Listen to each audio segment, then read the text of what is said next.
मैं कृष्ण जी के भजन गाने जा रही हूँ। अच्छा लगे तो लाइक कीजिएगा, सब्सक्राइब कीजिएगा, शेयर कीजिएगा और कमेंट में बताइएगा कैसा लगा।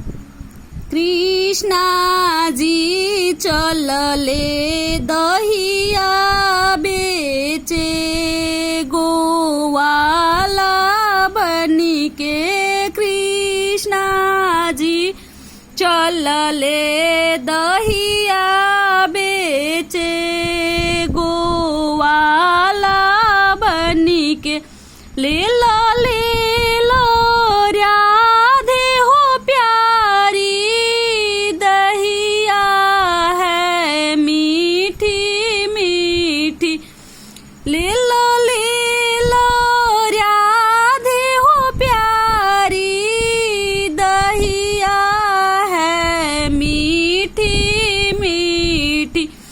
अबे नायो बो दहिया बेच, गोवाला बनी के अबे नायो बो दहिया बेचे, गोवाला बनी के कृष्णा जी चलले चूड़िया बेचे, चूड़ी हारा बनी के कृष्णा जी चलले चूड़िया बेचे, चूड़ी हारा बनी के ले लो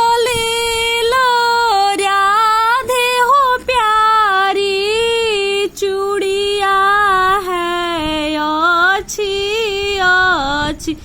अबे नायो बो चूड़िया बेच, चूड़ी हार